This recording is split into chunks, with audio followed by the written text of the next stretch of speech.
Salve, salve galera, eu sou o professor Juliano Gordão e hoje a gente vai estar trazendo algumas dicas de resolução de questões para o Enem, para vestibulares, na disciplina de Sociologia, beleza? Só lembrando que a Sociologia, juntamente com a Filosofia e a História, elas estão caminhando juntos nessas questões de vestibulares.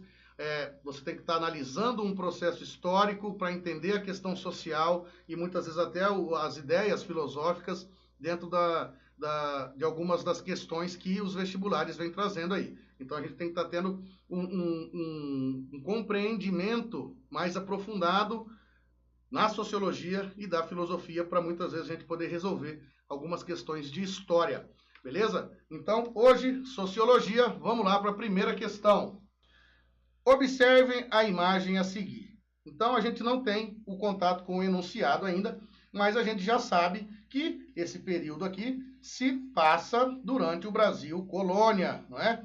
Aqui é um engenho de açúcar, então a gente sabe que isso aqui está ali mais ou menos entre o século XVII e o século, até o finalzinho do século XVIII, início do século XIX, mais ou menos é o que está acontecendo. A gente observa mão de obra negra, né? No caso, mão de obra escrava, engenho, açúcar. Então, né, aqui a gente pode observar a cana também. Então, como a gente está resolvendo questões de sociologia, muito provavelmente ele vai estar, o enunciado, perguntando qual é ou a questão da mão de obra, ou qual é o tipo de produção, o tipo de movimento social que estava acontecendo nesse momento no Brasil, ok? Então, vamos analisar as alternativas. Baseado-se na imagem, a relação da produção apresentada é conhecida como... Letra A, capitalista não, socialista muito menos, aqui ela, escravista, não é? Feudalista também não vai ser, até mesmo por causa do período, primitivista, muito menos também. Então, obviamente, analisando aqui, mão de obra, não é, a gente sabe que é escrava não só pelo simples fato de terem negros aqui, mas sabendo que isso aqui é um engenho de açúcar, a gente sabe que o processo todo aconteceu. E se você analisar aqui embaixo, sempre na legenda, vai estar aqui, ó, fazendo na questão aqui, ele está falando de bebidas alcoólicas, com relação ao desenho, Brasil, populares da história, álcool ligado diretamente à cana. Então a gente sabe que é um período que ficou visto no Brasil como escravista. Beleza? Vamos para a próxima. Marx e Engels, em seu Manifesto do Partido Comunista, consideram que a nossa época, a época da burguesia, caracteriza-se por ter simplificado os antagonismos de classe. A sociedade divide-se cada vez mais em dois vastos campos opostos, em duas grandes classes diametralmente opostas, a burguesia e o proletariado. Então vamos só fazer um adendo aqui. A burguesia, proletariado é mão de obra, tá? Só para a gente deixar marcado aqui. Em vista disso,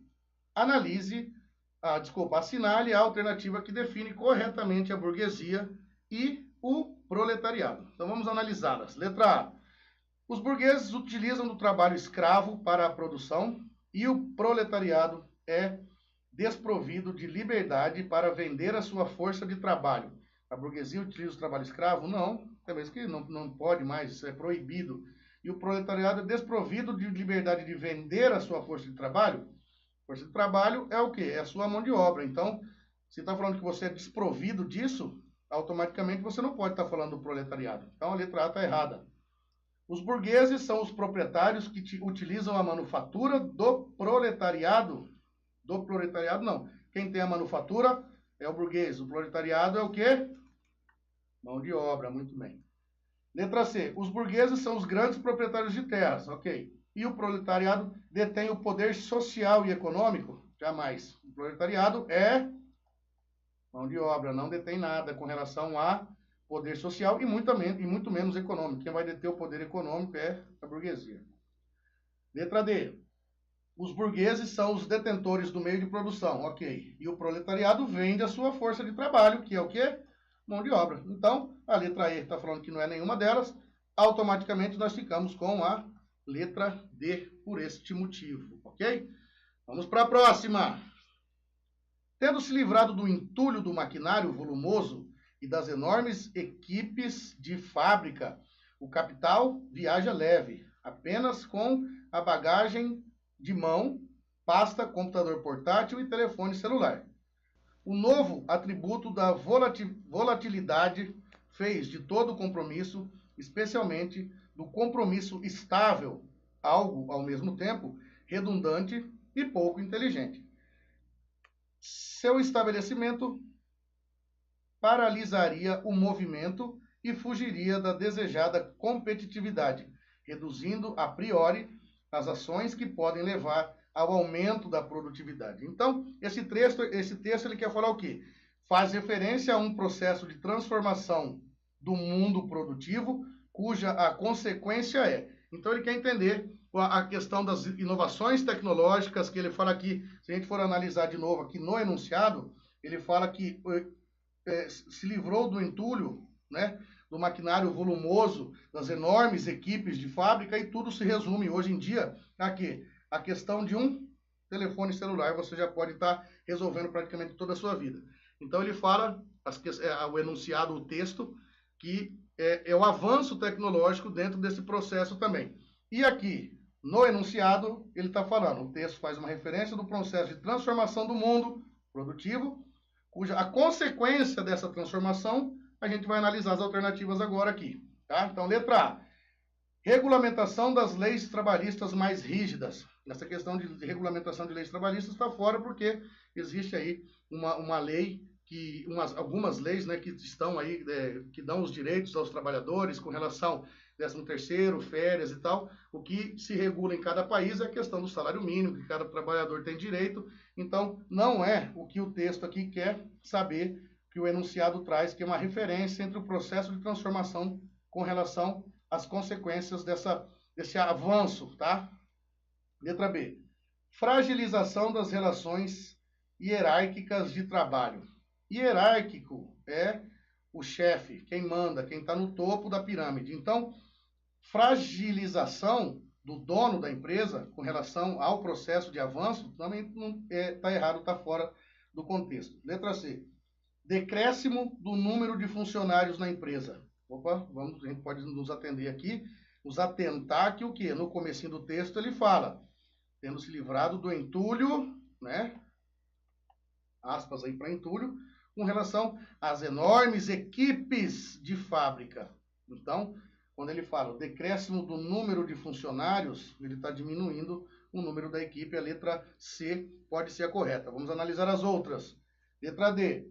Incentivo ao investimento de longos planos de carreira. Em nenhum momento ele fala isso aqui, até mesmo porque hoje em dia uma pessoa só, teoricamente, dentro desse contexto todo, já resolve. Então, incentivo de longos planos de carreira para quem? No caso de todos os funcionários da empresa, se o que os grandes donos de empresas, o que eles querem é redução de custo e aumento do lucro dentro do monopólio deles. E a letra E, desvalorização dos postos de gerenciamento corporativo. Até poderia ser se a gente não estivesse falando nessa questão de gerenciamento. Desvalorização dos postos de trabalho com relação ao trabalho braçal, ao trabalho da mão de obra bruta, que está sendo reduzida com relação a esse processo, até mesmo porque antigamente no escritório você tinha ali várias pessoas para digitar, para datilografar, para receber os memorandos, para mandar documentos, e hoje em dia uma pessoa só com um computador resolve toda essa questão burocrática, atender telefone, mandar e-mail, receber e-mail e etc e tal. Então, por eliminação aqui, nessa questão, a gente fica com a letra C, decréscimo do número de funcionários, que é quando ele fala que diminui, né? Porque um só consegue, né, com seus computadores portáteis e seus telefones celulares, conseguem resolver todo o problema que seria. E aí você diminuindo o número de funcionários das empresas, o que vai acontecer? Seria a consequência para aumento do lucro com menor gasto. Beleza? Então, espero que os senhores tenham gostado dessas dicas aí.